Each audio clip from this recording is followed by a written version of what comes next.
Welcome to Sustainable Packaging with Cory Connors. Today's guest is Stacy Savage, the founder and CEO of Zero Waste Strategies. How are you, Stacy?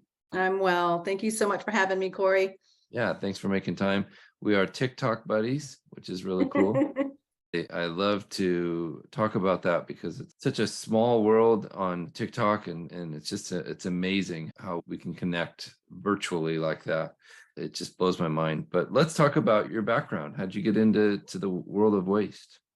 Ooh, that's a long story, but I was in the restaurant industry, slinging margaritas and fajitas and for a good 5 years, and I said, there's got to be something else out there for me. So I looked in a circular publication that comes out weekly here in Austin called the Austin Chronicle. On the back page, it said, "Get paid to fight the man." And I was like, that sounds awesome, but who's the man? Right. I was completely uneducated about politics and, human rights and all of that. So I went on a major exploration of door-to-door grassroots canvassing.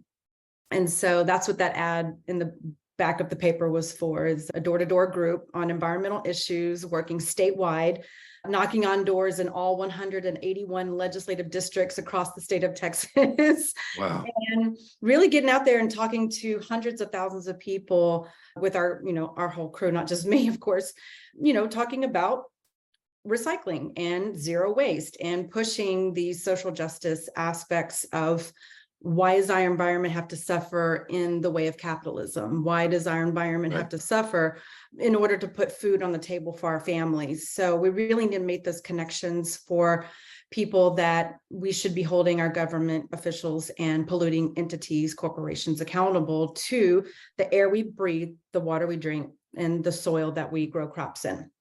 So that was a huge mission, is to push legislation at the local level here in Austin. So we've got several ordinances passed, such as the plastic bag ban, or the single-use bag ordinance is what they like to call it, as well as, a curbside composting ordinance for residents. Even at the state level, our group pushed and won the Dell computer take back policy of 2007. And so because we worked with Dell to help not only draft the policy, but also lobby for it. Dell's the biggest employer in Central Texas. We got a unanimous vote in both the House and the Senate, which is unheard of on an environmental issue in Texas. So 2 years later, we repeated the victory with televisions. So we worked with Panasonic and Thompson, I believe. So it was bipartisan. It was great. Take back is really where it's at for companies to take ownership of the full life cycle of their own products and not put the financial burden or the environmental burden on taxpayers like you and me, or municipal and county governments when it comes to landfilling. So that was kind of my start. Yeah, I love that. That's a great point. Yeah. Environmental realm. And one day it just hit me out of the blue. You should build a business around your knowledge. And that's the very next day I went down to the Travis County Courthouse, dropped my $17, best money I've ever spent. And I got an MBA. I love that. So to do an LC? I had a DBA, and then my account switched it over to an LC, and now we're an S Corp.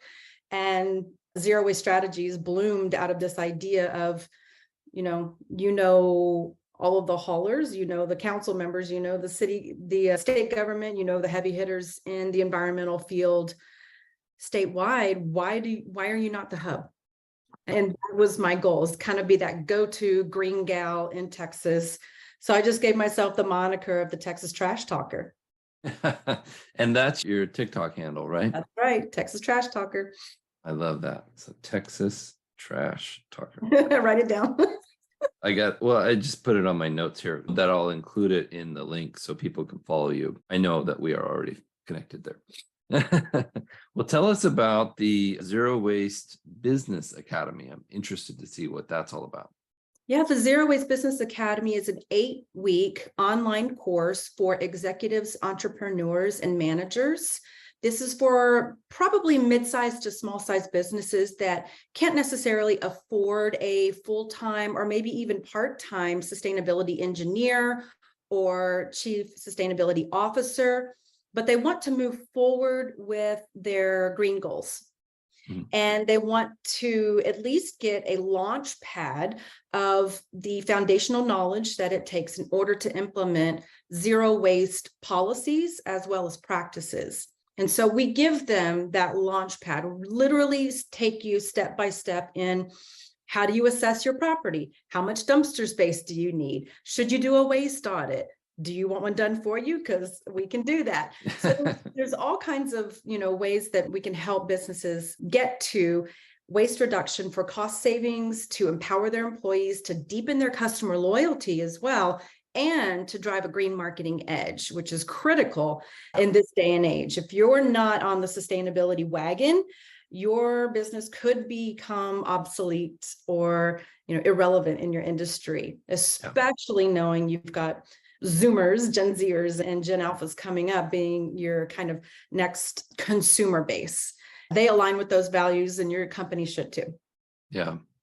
Well said. It's become aware to me, the more I listen to speakers, the more I talk to younger people, they want to work for a company that has motivations in the world of sustainability. They want to work for somebody that's making a difference in the world for the better, and not the old mentality of just look the other way. We're going to throw this stuff in the garbage because it's trash, right? Exactly. So it's so key. And I think you're right. If you don't get on board with this idea, it's going to hurt. It's going to hurt your business. It's going to hurt your hiring practices. It's going to hurt you fiscally. There'll be chargebacks in the future, I believe, if we don't. And lost business. Yeah. People are going to find out what you're doing or what you're not doing. And if you say you're doing one thing and you're doing another, such as greenwashing, they're going to leave you. So this is about also top tier talent recruitment as well. Using the green initiatives in your business to vie for the top tier candidates that are looking for positions in a company like yours, whichever company that might be. It's a big selling point. Absolutely. It's what we lead with at Aurora, my company. It's number one focus, right? Well, after safety, but we talk about sustainability and making packaging more sustainable for the companies we work with. And being the leader in that industry it's exciting, but it's a huge challenge. But we've taken that on for sure. I'd love to get some advice from you on a few things that businesses can do to be more sustainable. Well, in my opinion, efficiency is king. And anytime that you can find an operational efficiency anywhere in your business, you got to latch onto it and go with it. And even if you're doing that with water and energy, it's important to also look at your waste as well, because that is something that is tangible, that every single person within your organization can change their habits around. It's like switching off a light or turning off the faucet, but this is training people to view waste, quote unquote, in a very different light. What's in their hands while they're walking up to a bin system, whether it's just trash and recycling, or food waste composting. Maybe you've even got a battery recycling bucket next to it. There's all kinds of different types of waste, but training your staff and setting the expectation, not only at onboarding, but whenever you're doing like an annual or semi-annual training for your environmental projects as well, really getting people to change their habits and also view waste as a valuable commodity, which it is. Right. Cardboard sells for hundreds of dollars, per 100 tons in many areas. There's all sorts of money that can be reaped whenever you're reselling your aluminum cans. Office paper is pretty lucrative. So we have to think about the economics behind what happens whenever it leaves your hand. And I don't think a lot of times there's that, dotted connection is made. Yeah. People are just trained, okay, this goes in the blue bin, this goes in the gray or black bin, this goes in the green bin. But what happens after that? What happens when the janitorial crew collects all those bags from indoors and goes outdoors and puts it in the dumpster? What happens whenever it leaves the property? Where does it go?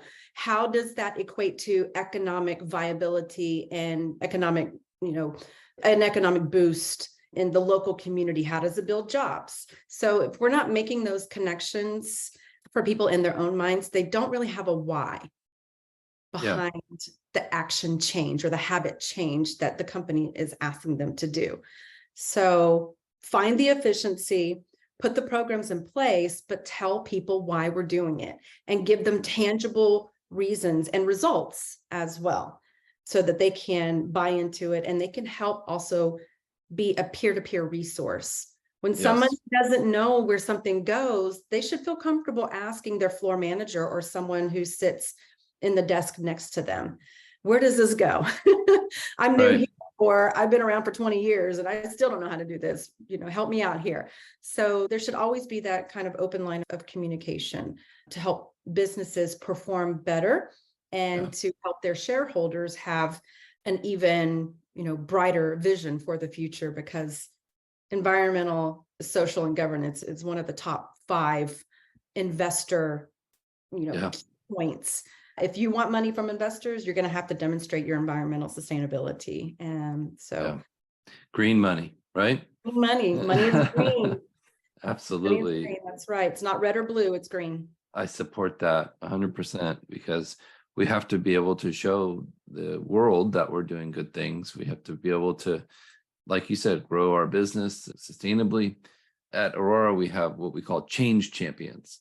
Oh, And cool. we have a committee of, I think it's like 40 or 50 people that, it's a big company, but we're the people that employees can come to say, what do I do with this? Or we've got an issue with this, or how can we make this a better project? And it's becoming very effective. And I encourage other companies to do the same. Would you say that it's a good idea to start with your hauler, your waste hauler? No. No. Okay.